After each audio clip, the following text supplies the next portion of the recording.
Retro. Yeah. Electro. Tech. Oh yeah.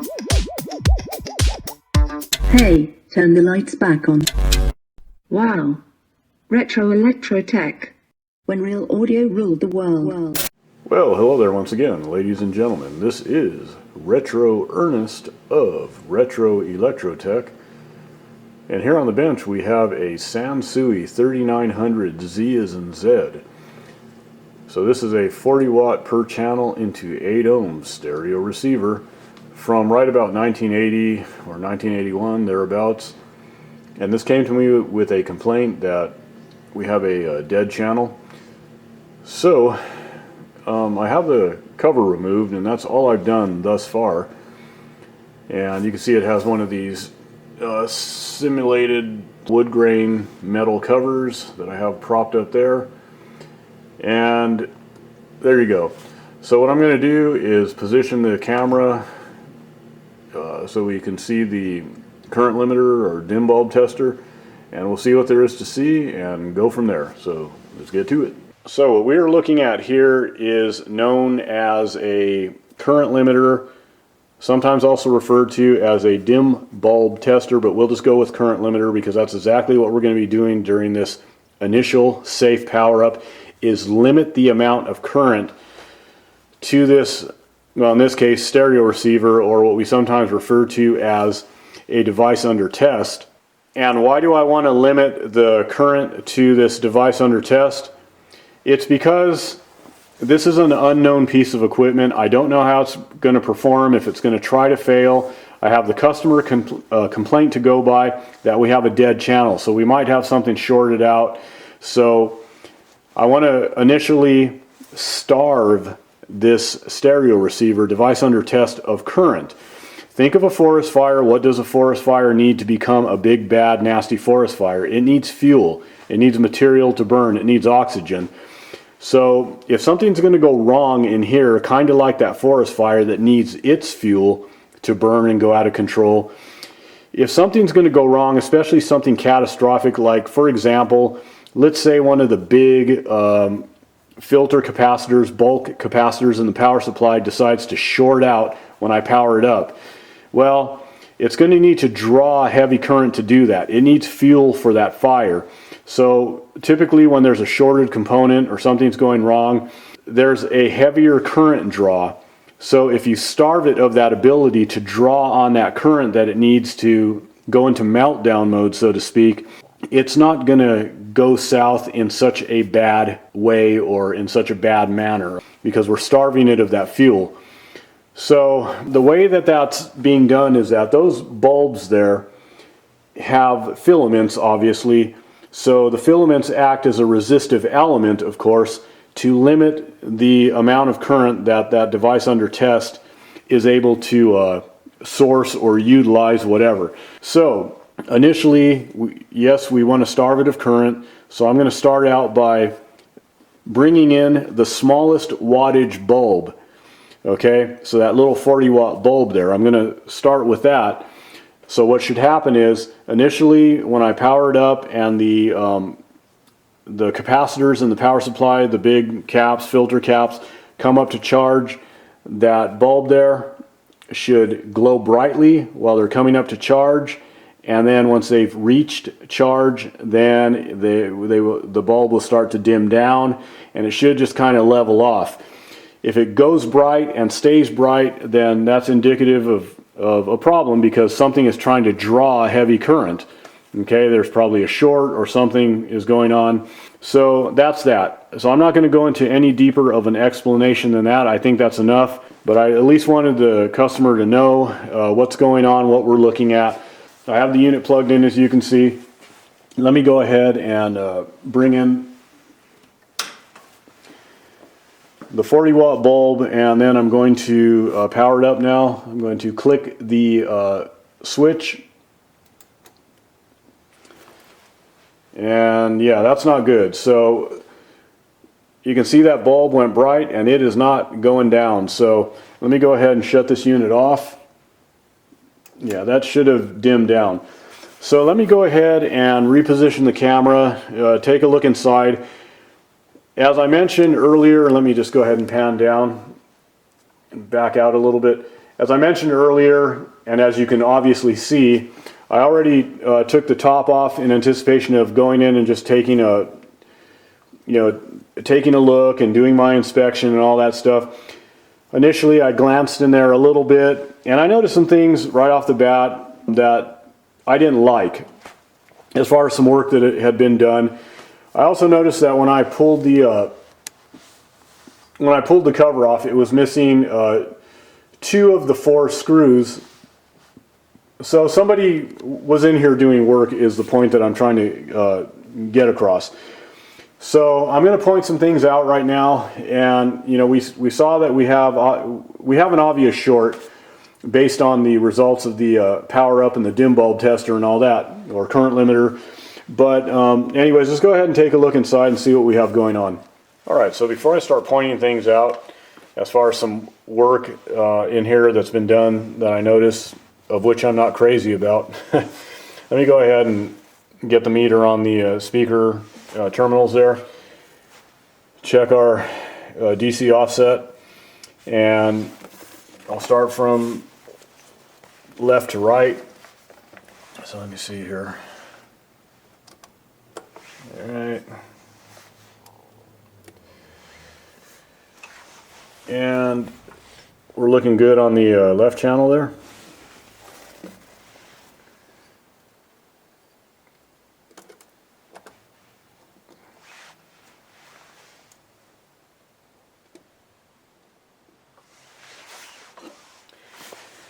And not so good on our right channel. We have full rail voltage there.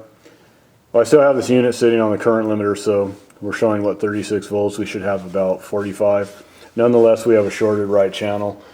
So let me go ahead and shut the current limiter off. And anyways, I'm going to reposition this unit and start pointing out some things once again that I noticed when I first popped the hood. And yeah, let's go from there. So I've only really started to go through this unit, and I don't know how much more I'm going to go through this unit, because I don't know if the customer's going to want to move forward with everything that needs to be done. And I'll talk a little bit more about that in just a moment, but let me just start by honing in on some of the main things that I noticed right off the bat that I wasn't real fond of. And I'll start with the filter caps here in the power supply, the main filters, in that for the most part this is okay, but you can probably see, if I zoom in a little bit more, you can see the footprints here, at least I think, where the main filter caps that these replaced went. And there was originally 2 larger cans in here, so whoever replaced these paralleled these pairs here, which will work, and we know that caps in parallel will give us increased capacitance, and our voltage will remain the same. So each one of these is 3300 mics at 50 volts, so that will give us 6600 mics. Okay, these pairs here, 6600 mics each at 50 volts. Okay, so that's all well and good, but also too, I think they use kind of a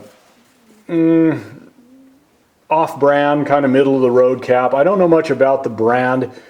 I've seen them around before, but based on the logo, I think they're multi-comp branded caps that are just kind of middle-of-the-road Taiwanese caps.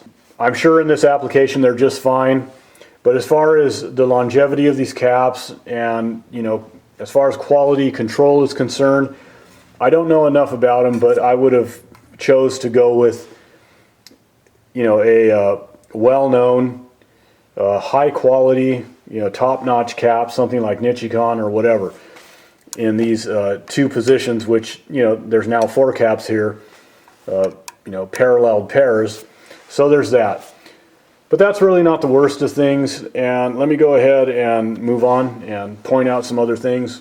Okay, and I'm just going to point out some components here that I notice are starting to show some outward physical signs of problems.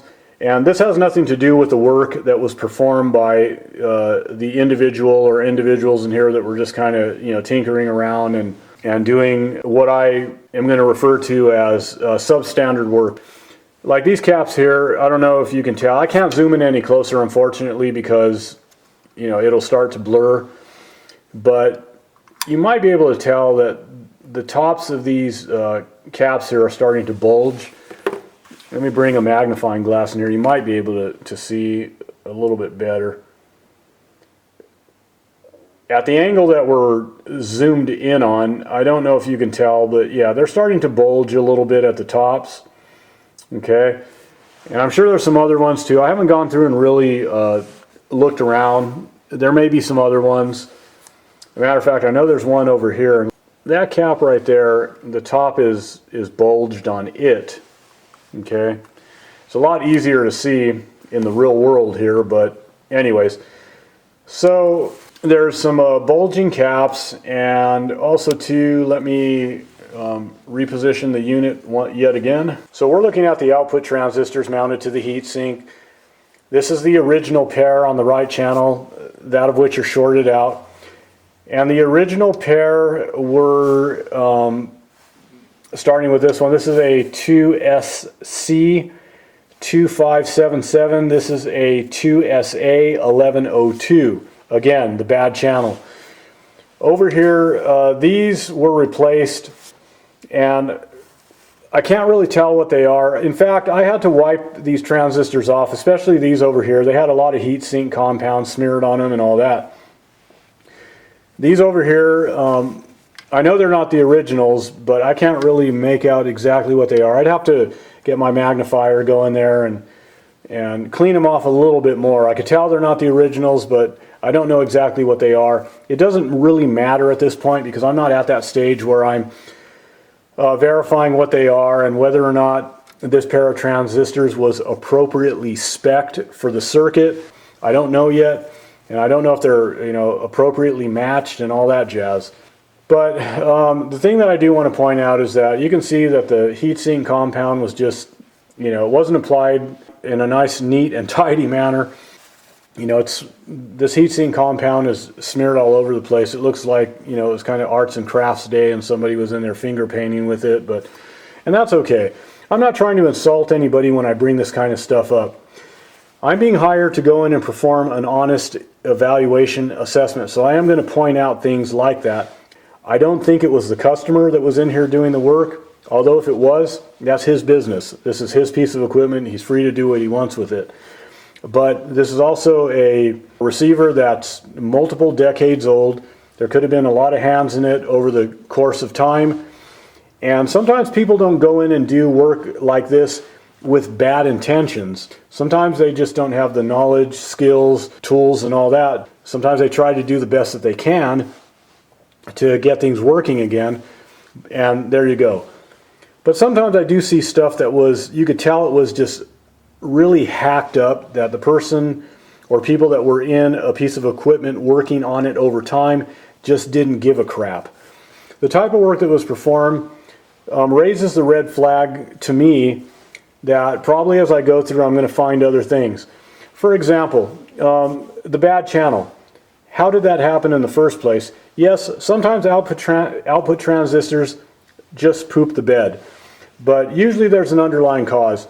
Alright, so I'm zoomed in on these solder joints for the output transistors, and some of them are pretty rough. Well, they're all kind of rough and kind of chunky and all that, but there's a couple damaged pads that I saw, and if I work my way down and all that, the soldering is kind of rough. So that kind of stuff raises a red flag with me. In a unit like this, I really feel compelled to go in and look at everything really good. So I would need to go through and really check solder joints over real well, clean up this mess over here, and there's a couple of pads that are kind of funky that I need to replace, and just bring everything up to a level that I'm satisfied with. All right, so let's move toward the home stretch. So to the customer, you know, you wanted me to give you an honest evaluation on this, and that's exactly what I'm doing. That's what I do all the time. So just in the areas that I feel should be really gone over with a fine-tooth comb, that being the power supply section, the amplifier section. We know that there's a problem on that right channel. How did that happen? Well, that's what I need to find out. That means that I need to go through the amplifier section, really check the channels over, make sure that all of the components involved in making the amplifier function properly, that all those components are within tolerance, that everything's working to spec, that all the voltages are reading where they should be, and all that. And that takes, of course, time, and you know, I need to go through and really check things over. Also, too, it just can't be ignored that, at least with the electrolytic capacitors in the amplifier section and all that, power supply, those just need to be pulled and replaced. You know, I don't feel good about the whole power supply thing, even though, you know, it works, you know, with these caps in parallel and all that. But I'd rather just put two high quality cans in there and just be done with it. I don't know what the reputation is of these Taiwanese multi-comp cans and all that. I'm sure they're probably okay. They'll get the job done.